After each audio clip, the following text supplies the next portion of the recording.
Welcome to M&A Science Live. Putting together companies is complicated and taking them apart is even more complicated. On this podcast series, we interview leading M&A practitioners to learn lessons from their experience. Learning proven techniques is key to perfect your M&A practice. I'm your host, Kison, CEO and founder of Deal Room. I spent 10 years as an M&A advisor. After seeing a whole slew of industry-wide challenges rooted from poor information management, in 2012, I decided to pursue the dream and build the greatest software to manage M&A.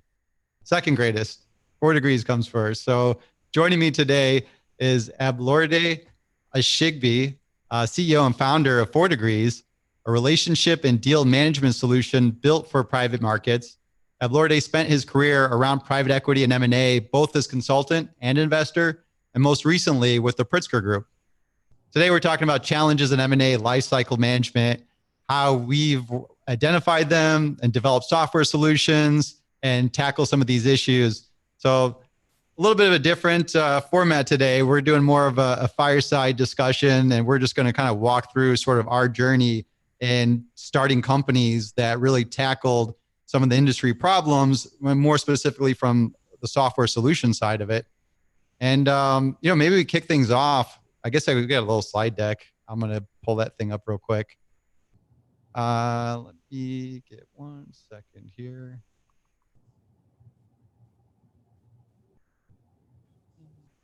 My LinkedIn. Look at that LinkedIn profile. Working on it. Huh. All right. I think, let's see here. Let's do slideshow. Does it look good on your end? Looks great over here. All right. Well, the only thing is I can't see chat, but I'll pick up on the chat. Hey, those of you who just got some quiet. You know what? Actually, can you see it like this?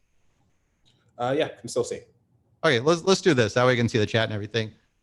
With that, maybe if you want to kick off, Ablorde, about just your background, if you want to tell us why you started 4Degrees.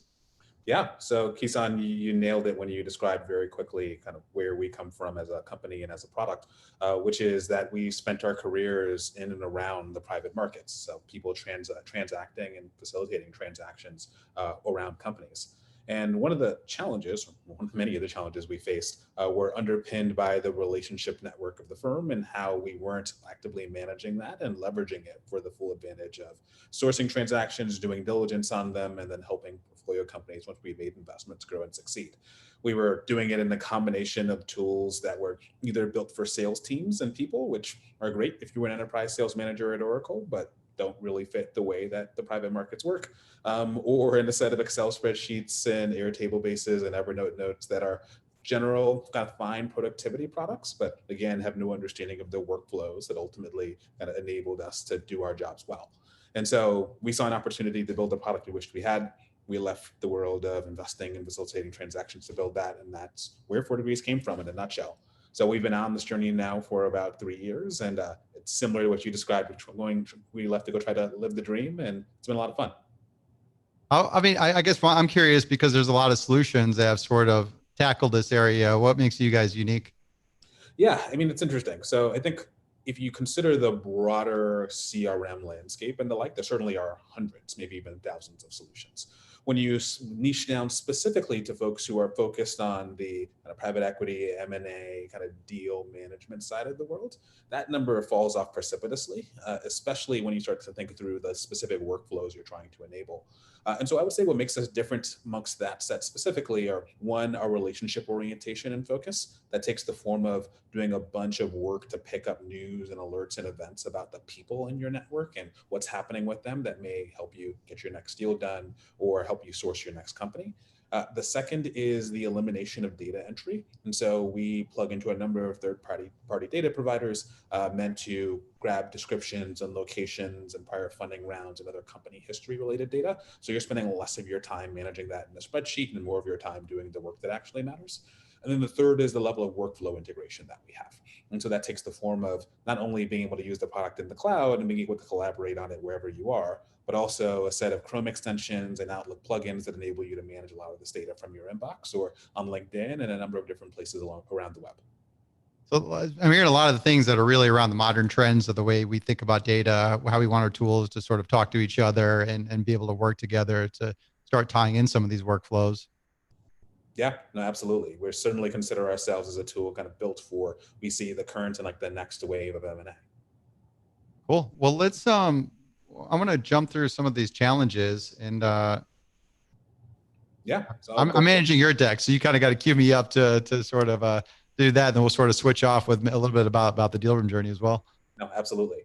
And so when we talk to folks in the M&A community, there are typically, call it, three challenges that people come up against that I'd love to spend a little bit of time talking about. So challenge number one is probably the most fundamental, which is, you are seeing companies, you're managing transactions. Like, number one, what's the status of those at any given point in time?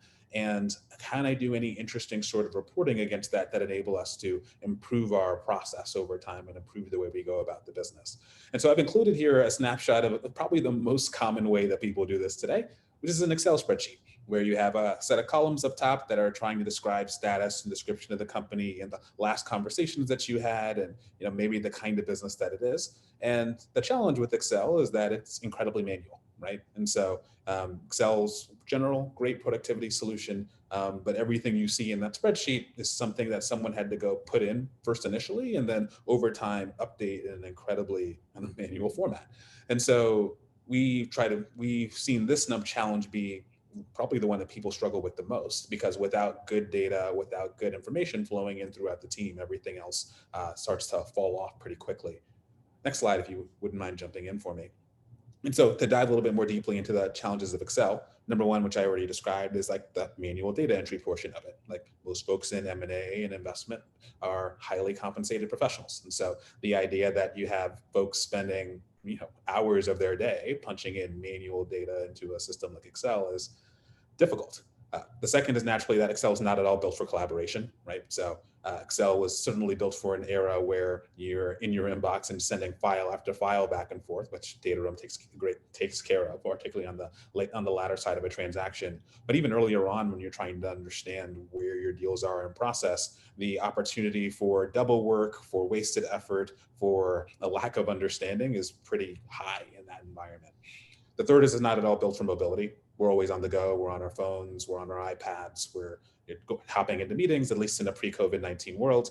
And with Excel, not at all built to help you be able to update that information on the go and take advantage of the way we work in modern times. And then the last, which I was mentioning a little bit before, is that it's hard to make process improvements if you can't actually get good underlying data and cut it easily. So things that should be relatively simple to understand, such as how many deals did we see this month? How many did we see last month? How do those two things compare? Where are our best deals coming from, both in terms of volume and also in terms of actual quality? So how far are they getting down the path? Aren't things that are easy to answer with an Excel-based deal tracking system. Next slide for me. Yeah, I definitely agree with you. It seems like a lot of these anything related to process management sort of roots. Everything starts on Excel as the easy access Swiss Army knife of a tool, but then you start running into the challenges. Um, yeah, I'd love to hear your thoughts on that, because I'm curious to know sort of when you see companies evolve or kind of reach that point where we need to start thinking beyond Excel. Yeah, to your point, the nice thing about Excel is that the learning curve is essentially zero, because everyone understands how to use Excel in this industry. And then number two, you can literally fire it up with a click. It doesn't take any additional installation for most of us. Yeah, you click a button and you're ready to go. But the challenge is, as you grow as a team, and honestly, I've seen it even when you get north of 3 people, the level of collaboration that you're typically doing around information and around relationships becomes very difficult to manage in Excel, and leads to, I almost think of it as mid-air collisions, right? Where you have two people reaching out to the same company at the same time and seeming unprofessional as a result, or someone thinking that the status of transaction is X when it's actually Y, and that just leads to a whole bunch of issues. And so honestly, even north of 3 people, we start to see people starting to look for something more robust, something that's more real time to enable better collaboration and save time across the org. And so starts to be how 4Degrees solves that problem. If you look at the slide, where you're able to instantly log into the product and see from a visual standpoint where all your transactions are, right? So what companies are in what stages of the process, and honestly, a lot of the data you're seeing here hasn't even been input by a human. As a result of plugging in the company's name or grabbing descriptions, locations, company logos, prior funding rounds, who on the team is connected with that person and the last time that connection happened, such that you're able to save a bunch of time and energy and have all of your context in one place. Next slide for me. Now, challenge number 2 is actually slightly upstream of challenge number 1, which is fundamentally the place that people find deals in the private markets are almost entirely through the relationship network of the firm. And so keeping those relationships organized and in one consolidated place typically takes the form of, 1, either incredible amounts of data entry, or 2, the information sitting in highly fragmented systems that aren't at all up to date. And so some examples are probably the most common ones are here on the slide. Everyone has kind of their Outlook contacts or their Google contacts, if they're a Google user. People have their LinkedIn profiles, which are typically full of information that isn't incredibly useful to you or to your team, and also is heavily diluted. It treats the person that you knew from a conference 10 years ago the same as someone who you're incredibly close to. And then on the right-hand side, you have systems that are built for other purposes and as a result don't really capture relationships well. Next slide.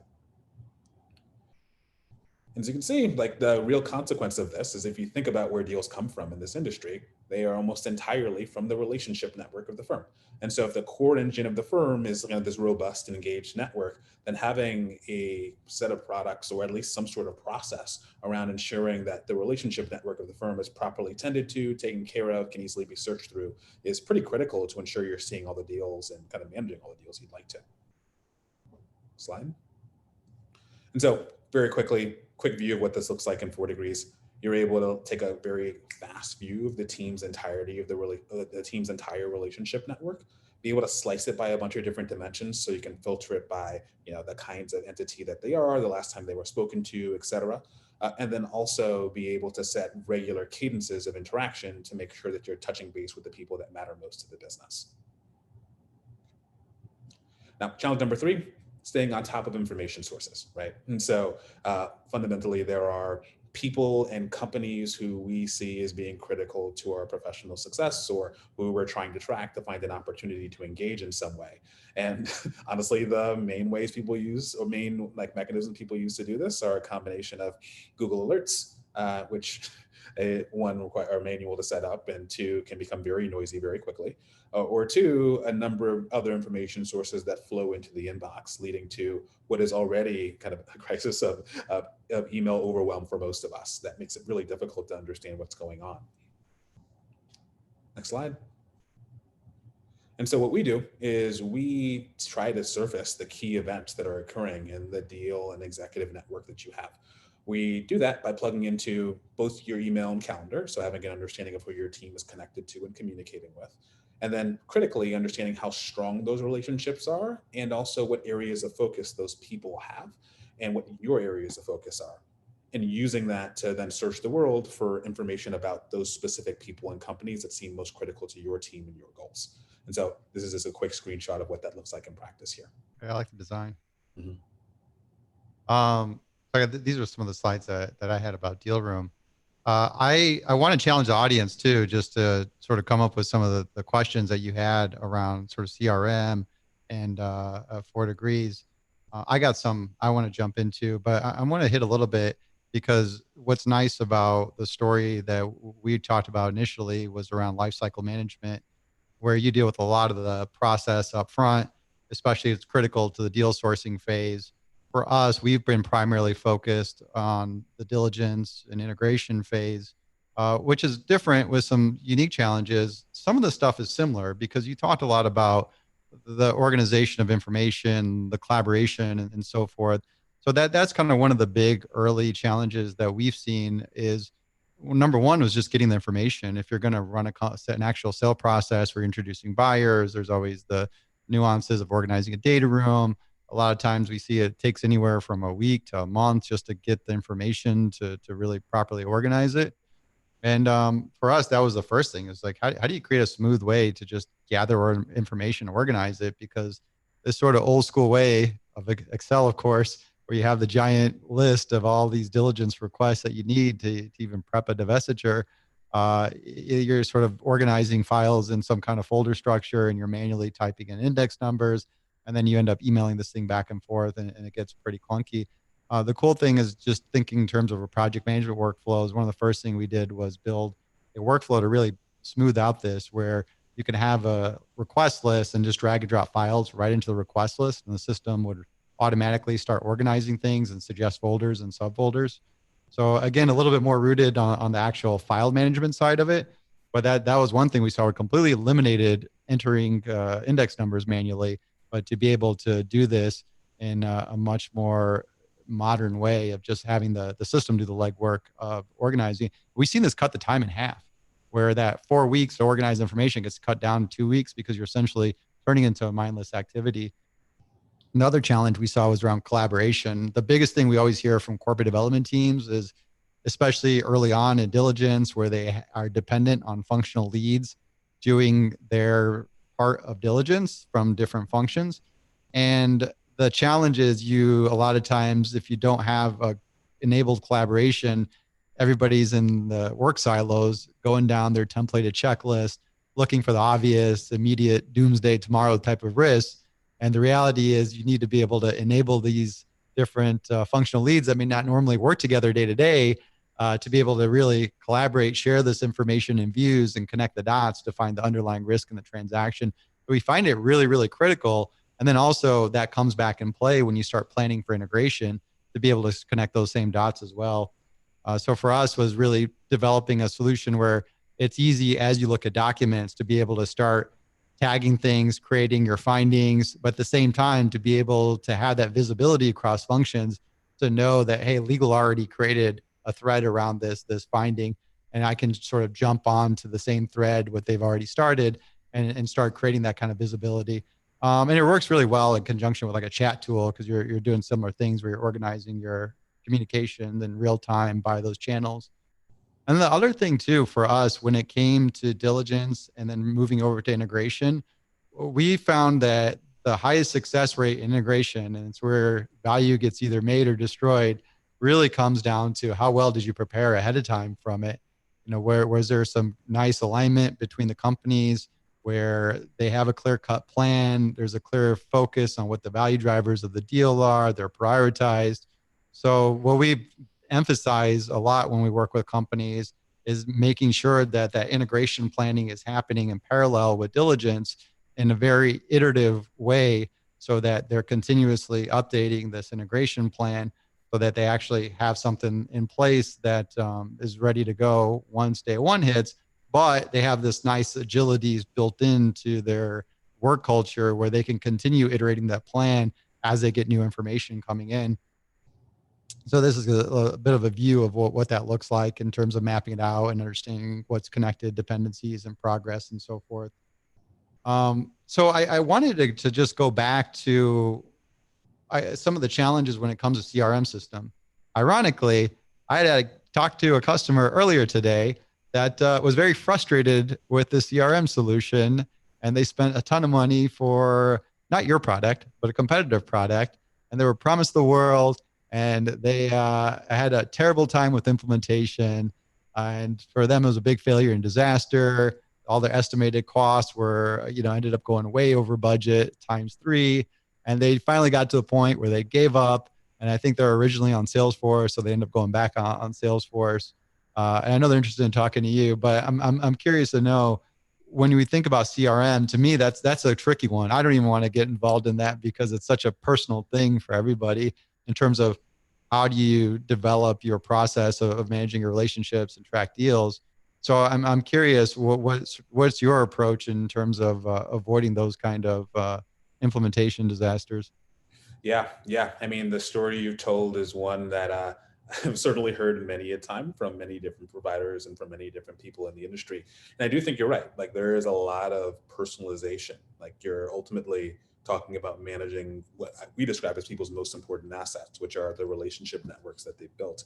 And so we've come to find that the things that allow kind of us to be successful in that is giving our customers a lot of control, like literally the ability to change the ways that fields and that lists are structured in a way to fit their own workflows and their own processes. And so we built a lot of self-service tools directly into the product to enable a lot of that work. The second is we also try to spend a lot of time on what we describe as workflow integration. right? Because fundamentally, CRMs and systems that people use to manage deals and relationships are only as good as the data that gets in and how well they are adopted. And so that's part of the reason why we've invested early in things like Outlook plugins and Chrome extensions and mobile apps and everything else that tries to ensure that people can use this in the environments in which they work and get data in as easily as possible. And so that's, in our view, probably the way that you avoid CRM like disasters is you start from a position of humility that you're not going to understand, you're not going to be able to uh, fully anticipate every possible user's mechanisms or ways of using a product like yours. And so you should give a lot of options to enable them to kind of fit their workflows and their processes the way that they need to. That's interesting. So you have this view where I want to be able to enable the user to start tailoring things on their own and give them that power. So they're not necessarily dependent on you for this implementation. It's almost a shared where you come in and guide them. Does that sound right? Yeah, so we certainly have customer success efforts internally. So we do try to take work off our customers' plates wherever we can. But that being said, like the ingoing perspective is we're going to upload this data. We're going to work with you to try to get it in the best situation that we understand. But we recognize that your preferences are probably dynamic too, right? So once you get in and get a chance to look at the data, you're like, well, actually, no, I'd much rather look at it this slightly different way than the way we currently put it in the system. And so rather than needing to go bring in an outside implementation expert to go and make that tweak for you, we would rather enable you to do that tweak with 2 or 3 clicks. I got it. I guess I'm curious too, in terms of, well, there's sort of a few different views. There's a lot of general CRM products out there, especially now that a lot of them are cloud based and they have a bunch of integrations. And then there's good old Salesforce, and you kind of sit sort of in this realm where you're really honing in on this M&A management area. One is what makes you unique against the general tools, because HubSpot offers a free one. There's Copper, that's a great tool, integrates with Google products. How would you sort of differentiate between some of those, because some of those are pretty customizable too. And then we'll rip on the Salesforce stuff. Yeah. That's a big one to compete against. Yeah, no, absolutely. So, I mean, let's start with like the HubSpots, Coppers of the world. To your point, they are great general purpose products. I think the challenge though is that if you think about where HubSpot and Copper and the like come from, is they assume that most CRM systems are being built for or being used for sales related use cases, right? And that underlying assumption is actually built into a lot of different ways the product works. So everything from assigning probability stages to different things to understanding the connection of a contact to a deal, for instance, and how those interactions should flow aren't things that really reflect the way people in the M&A world or in the private equity world or the like work. So an example of this might be as you're interacting with a broker on a specific transaction, you probably want to associate the initial conversation that you had with that broker to a specific deal that you're working through, in addition to also picking up any conversations you're having with that management team all in one consolidated view and thread. That's not incredibly easy to do in those systems because they kind of assume that the source, so to speak, is just on your website or outbound or inbound or what have you. And so we spent a bunch of time essentially customizing the product, or at least building the product with a different set of assumptions underneath it, which is that the private markets operate in a very heavily relationship-driven kind of offline, online context that we need to make sure like our customers are able to use our product for. And so I'd say the starting point of different assumptions leads to different things being customizable, and it also leads to different forms of automation in the product as well. What about, hey, and anybody feel free to ask questions. I need some help here. But I'm curious what those of you that have experienced this are sort of curious about.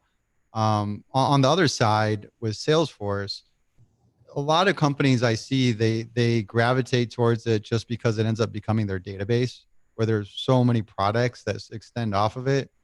And especially if you're looking at the larger companies, it becomes this more of a default enterprise solution. So, and I'm curious if it's maybe market positioning, or, where do you sort of fit with that? Is it, hey, we want to compete against directly with Salesforce, or I think you mentioned integrating with them. But I'm interested in your view around that. Yeah, I mean, it's interesting. So I'd say there are plenty of customers we've spoken to or people we've spoken to for whom Salesforce was a default choice, to your point, because Everyone seems to use it, but it's ultimately way too heavy and took way too much configuration to get to a version of the product that could ultimately serve their use cases, right? So these things I'm describing are being able to customize like exactly kind of the stages and fields that you use, being able to change the objects that are in there. So actually being able to have like firms and companies and the like. It usually takes tens of thousands or hundreds of $1,000s to get Salesforce in a spot to where it can do what are ultimately really basic things in the private equity and like the private deal world. And so as a result, there are a lot of, particularly on the smaller side, we see a lot of firms who start with Salesforce, recognize very quickly that absent spending a lot of money, it's not going to work for them. And then end up coming to us as like a product that understands kind of these underlying assumptions that I'm describing from day one.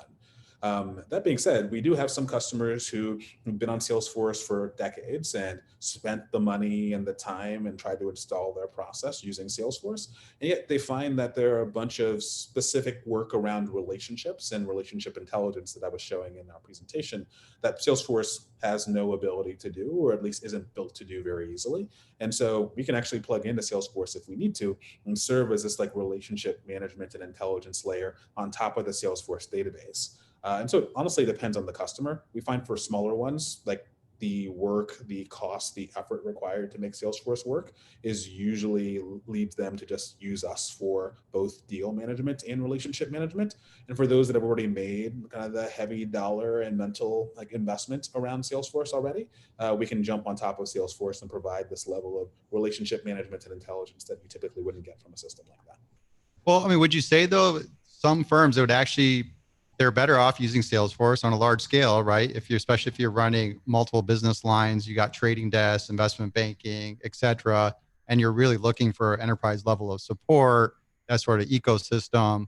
And then you're dealing with several different types of tools within different groups that the integration expectations are there, that it would make sense for them to be on that kind of product.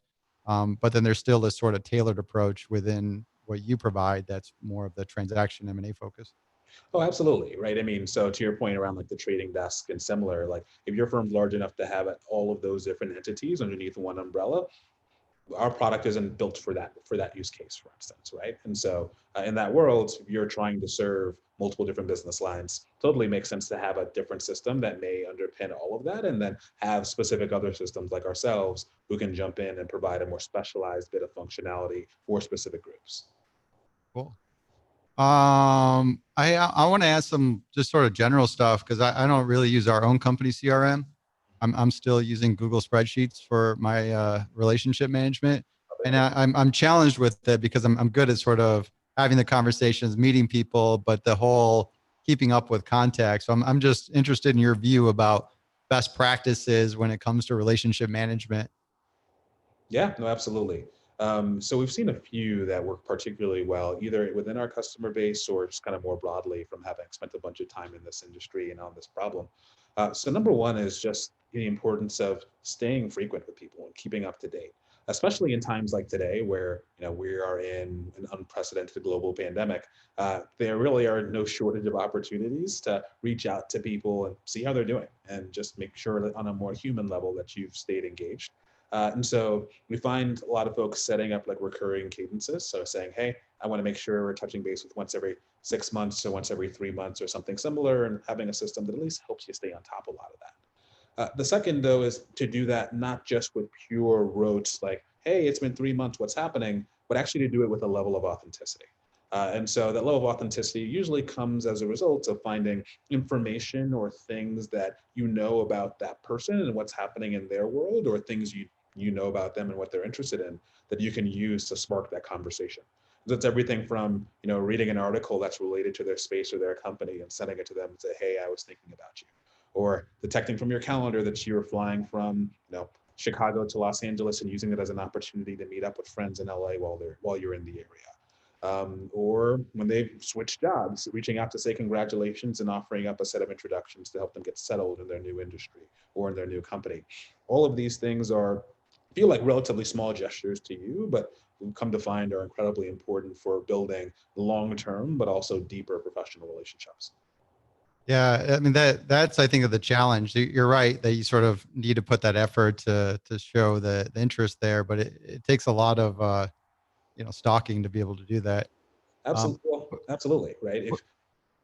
I was curious, what do you find useful to do that? Because I just comb through my LinkedIn feed, but I know that's not very comprehensive because somebody could have posted something a day ago and I just missed it because I was busy during the day.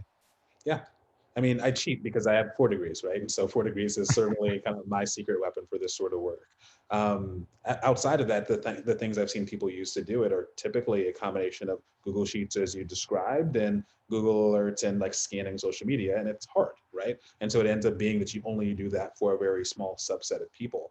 And so that's part of the reason why we invested as much as we have in some of the relationship management and intelligence functionality in our product is we know that it's critical, but if the friction's too high, then people don't do it, and that leads to atrophy. Got it. Have you seen anything else? So, there's obviously aggregating some information off of LinkedIn, but any other sources you found useful for sort of picking up intel? I know you mentioned Google Alerts briefly, but that gets a little messy too. Yeah, I mean, Google Alerts certainly gets messy, especially if you only do those alerts on like the company level, because particularly when you're dealing with large companies, like there's just way too much news coming out about them. And so let's see, what other stuff have we found interesting? I mean, certainly job changes or moments of or critical moments for the person tend to be really interesting ones. And someone's moving into a new space there and they have a moment of transition. They're usually, it's easier to connect with that person, both from a personal standpoint, and then to find ways to help them and ultimately change their trajectory in that new job. So I've seen that be pretty successful.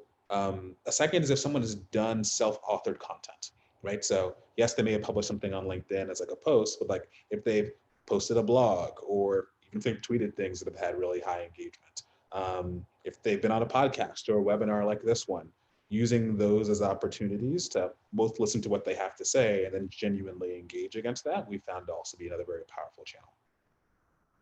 Cool. All right. I got a couple of things coming inbound at me. What do you feel your strengths or limitations are versus your closest competitors? Yeah. I mean, it's interesting because I always feel like the closest competitors are always going to be defined by whomever the eye of the beholder, so to speak. I would say the strengths of our product are probably in 3 domains. Domain number one's around like the reduction of data entry.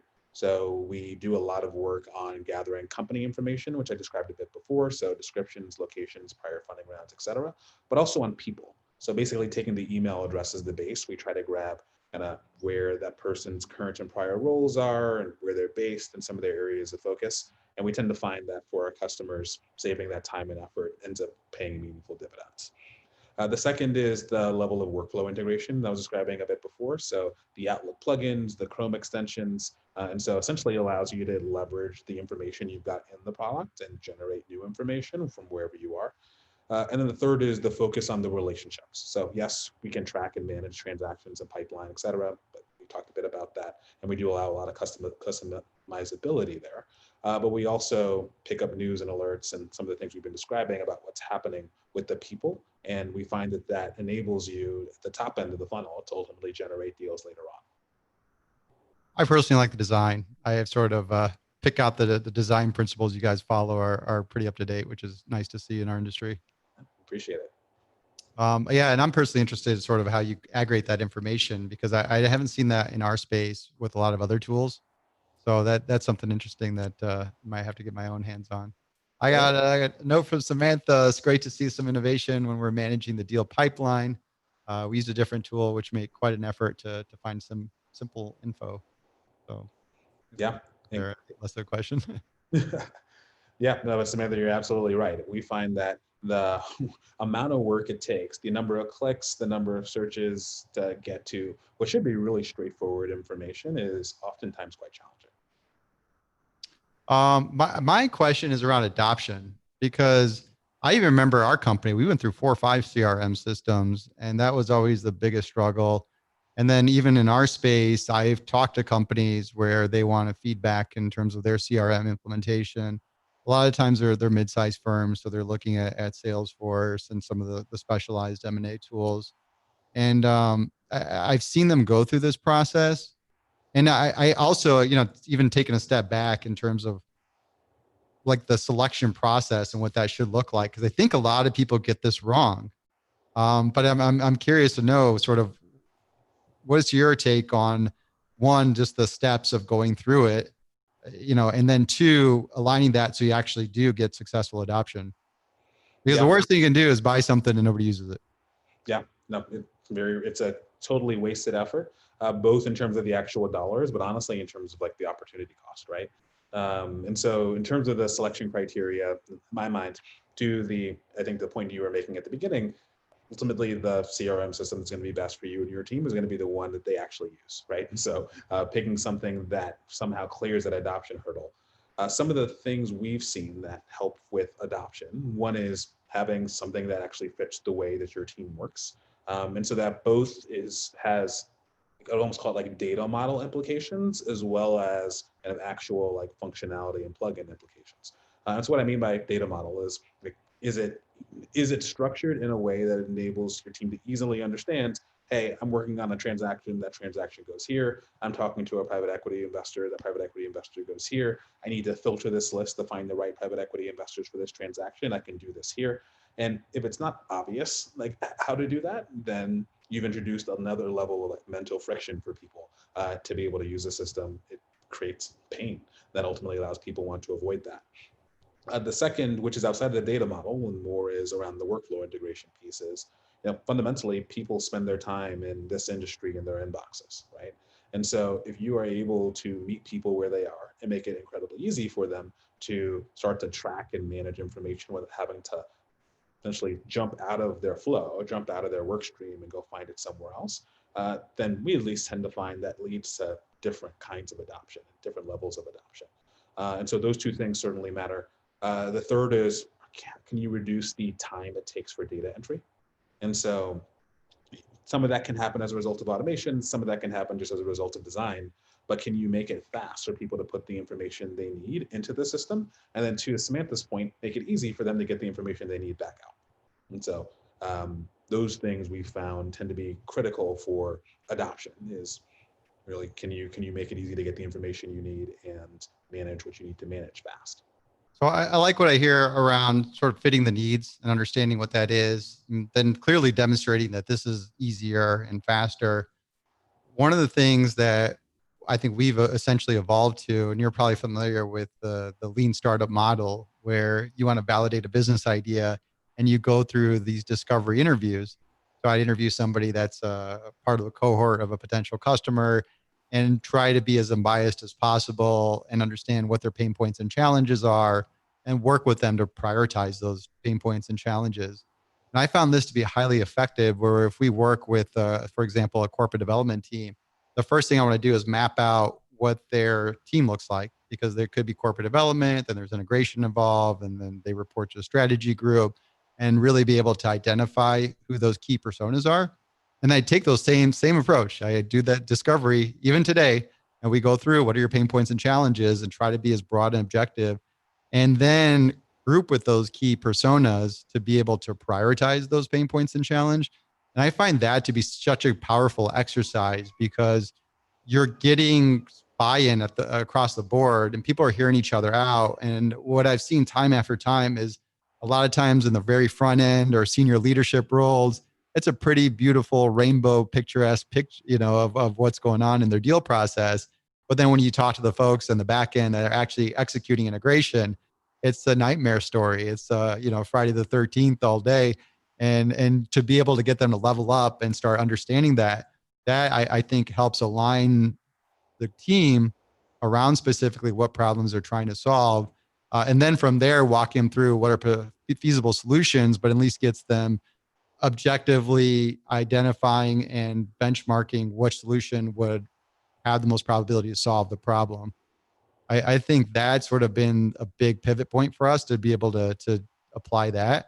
Otherwise, we get a lot of companies that come and they just have this giant checklist of like 100 features or functionality they want, and they're trying to organize a beauty contest between a bunch of different products. And at the end of the day, it just we don't have the biggest list of functionality intentionally because we care about user experience and we're really focused on solving specific problems. So I'm kind of curious if that's kind of been an approach you guys looked at in terms of sort of distilling that down because you mentioned identifying the needs. Yeah, I mean, It's actually a really interesting thought. We haven't gone through, I would describe it as like that same sort of customer mapping and journey mapping and pain point exercise that you're describing with each one of our customers. We certainly have done it at a more kind of macro level. So as we've thought about each kind of customer persona we go after, like what are the things they're trying to solve for, and thereby what would this product ideally kind of accomplish for them. But doing it on a customer by customer basis is actually a very interesting idea. What we tend to talk about is, at least when we go through like implementations with customers, is upfront we'll ask like, what does success look like for you, right?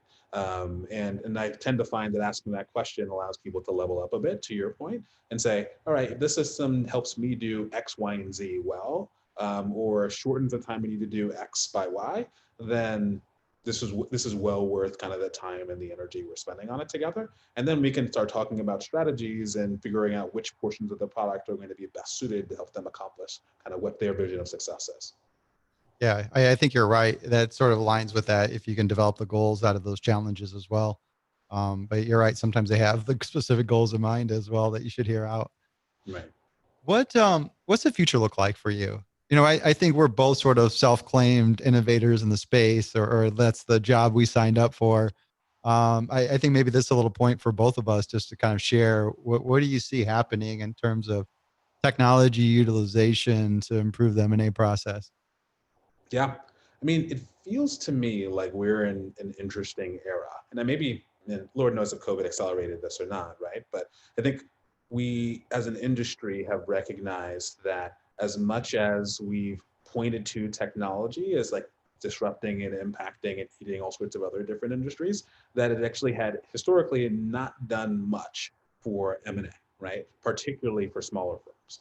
And so I think you're finding more and more firms recognizing that their own capability of competing well against one another, as well as being relevant 5 years from now, are going to be somewhat dependent on how they leverage technology to influence and ultimately streamline their own processes and drive relationships forward. And so for us, if I think about what the future looks like, I'm really excited to think about all the different places that we can take some of the data we're gathering for our customers about kind of deal processes and relationship management and the like, and use it to help our customers become something like supercharged versions of what they're doing today.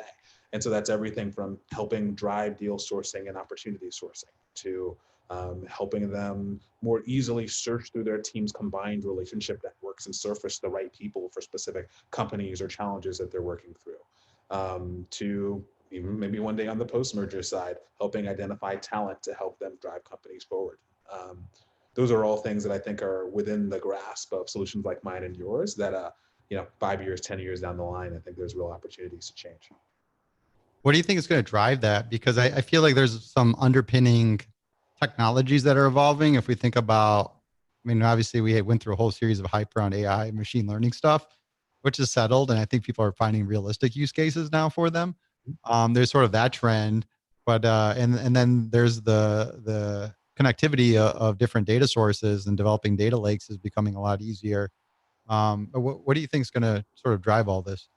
Yeah, it's interesting. I mean, I tend to think about what drives adoption for new technology products as being more on the demand side than the supply side, right? So like certainly like technologies like ours that leverage some machine learning do have some realistic use cases, but I think we ultimately have to start with almost the changes that are happening in the world and work backwards. And so for me, if I think about where the M&A industry, the private markets are heading in general, they're becoming incredibly attractive to outside investors. And so you're seeing more and more dry powder kind of flowing into the spaces. And that's just leading to more activity, more competition. And so every firm now has real reasons to invest in anything that gives them an edge.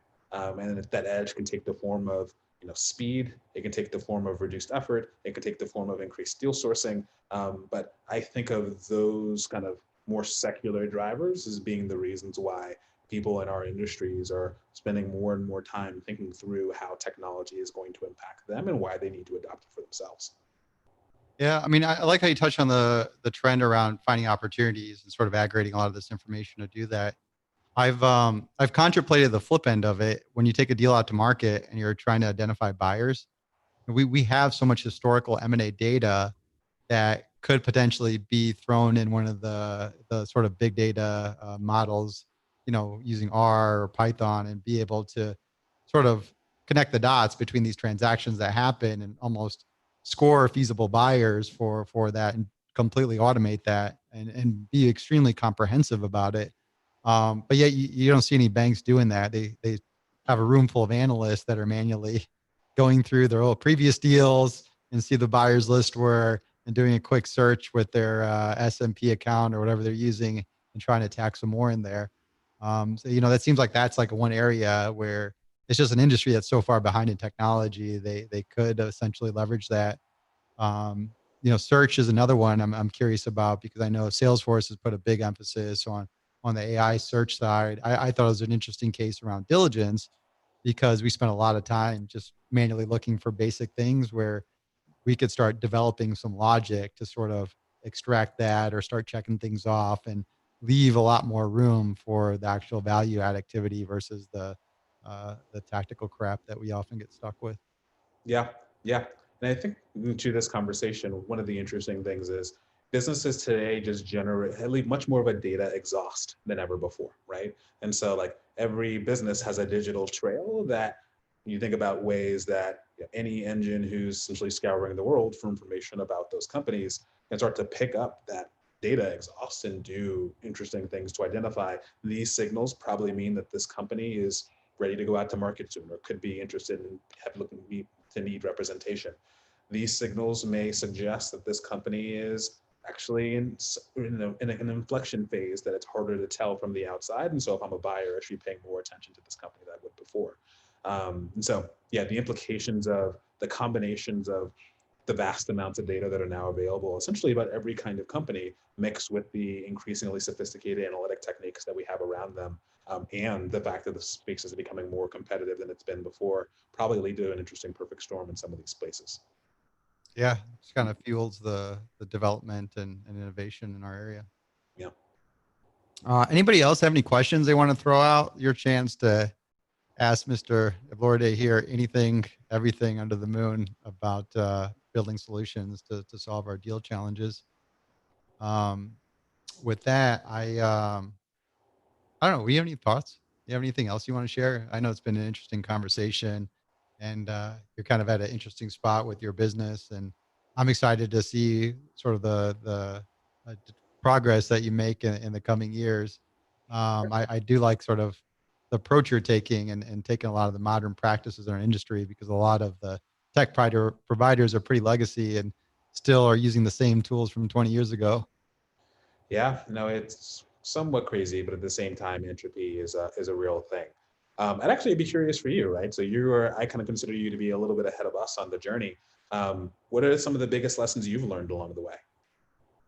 The biggest lessons that we've learned along the way. The customer doesn't know what they want.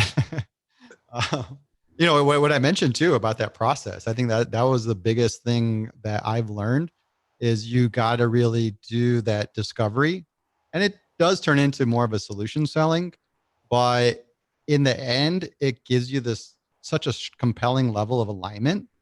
And then when we talk about adoption, that's always the biggest concern and one of the biggest challenges because sometimes you find that you're working with one group and especially in a large organization, there's another group that's completely married to some other tool and they don't want to get off of it. So by addressing these things, finding out who those key people are in the other group, bringing them in the conversation early, listening to them, understanding what their pain points and challenges are, that's what helps get that drive. I mean, a lot of it's just the psychology, the EQ. People want to be heard, and if you can give them a seat at the table and listen to them, their whole persona and perception changes dramatically. I think that's one of the most important things I've learned. I think a lot of the things that we think matters, where the closing techniques and all that stuff, how many times you follow up after someone goes to you, all that stuff's out the door. I think it really comes to more of the upfront, really, really spending the time to listen and go through and just really do the discovery so that it's very tailored. You understand that company's challenges, and especially when you can distill it down to a short list of here's your three most critical challenges, and then you develop your presentation around it and solution. Say, hey, and you constantly refer back to it. Like, forget about the product demo; those things are boring. Nobody wants to sit through that. You end up with somebody that just feature or showcase galore, and it becomes a big snooze. But when you can really distill it down and saying, hey, these were the three problems, and you get that buy-in as you talk to the group and even a broader group, and saying, look, if I'm wrong here, tell me. I want to make sure that we're talking about the right thing. If there's something I'm missing, let me know, and we can talk about that as well. But then once you sort of get that alignment about what those challenges are, then you just really nail it. How is this going to actually solve it? And it goes back to your reference about making things easier and faster. Because at the end of the day, nobody wants to change. Everybody's sort of set on their ways. But the way you can drive change is by giving them a compelling reason to change. And that all starts with a very clear understanding of what their problems are. Yeah. Yeah. No, that totally resonates. That's it. There's nothing magical about everything else. Is you come up with little challenges, but it's from experience. You learn how to handle it. You learn how to improve your onboarding process. You learn how to find little clever ways to make customer experience better, how to engage with your existing customer to get referrals. All that stuff comes pretty natural. I think what I've seen as a common problem is people take a shortcut on that front end, understanding the customer and their problems. And especially when you develop a sales team and they start getting experienced, they get a little too comfortable. And I think there's a lot of studies around this too, where they start assuming they know what they're going to say, what their problems are. And then next thing you know, they start speaking ahead of them. And then that prospective customer doesn't feel they're being listened to. And that's sort of where things start going back to the point, I think, with that real natural curiosity is what we've learned goes such a long ways. Yeah. Yeah. Now, listening and trying to truly understand what the problem is, and maybe even the problems underneath the problems that are going unspoken, is the extent of the success we've had, I'd say, is entirely driven by that. Yeah, I haven't had anybody from our viewers mention any problems that they're facing. Life's all good. Everybody's hanging out. But Their lives. what's that? We need to have their lives. Their lives. But I mean, that's all. Everybody has sort of a unique challenge, so it's always interesting to see what that is.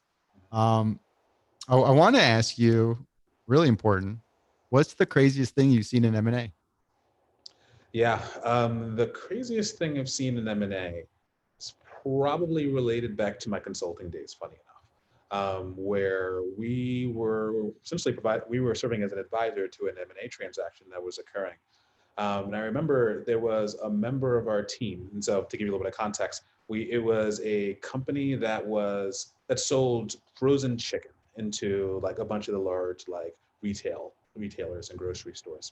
And so one of the things we were trying to understand is like essentially how well positioned that said kind of frozen chicken company was like in those stores. And so we sent an analyst inside the store, like 3 or 4 different grocery stores in the time in the Southern California area, to like look at the chicken and like take pictures of the chicken and where it was in the frozen section relative to like all the other kinds of frozen chicken brands. And he got chased out of at least 3 or 4 of the different stores, like by grocery store members who didn't like the fact that like someone was walking around taking pictures of their chicken. And so like, it's not like a crazy story from a transaction standpoint, but it's still like a hilarious story to me around like the M&A process of like the things that you do to gather the information to make that pitch and that presentation viable, and how sometimes the real world can backfire on you.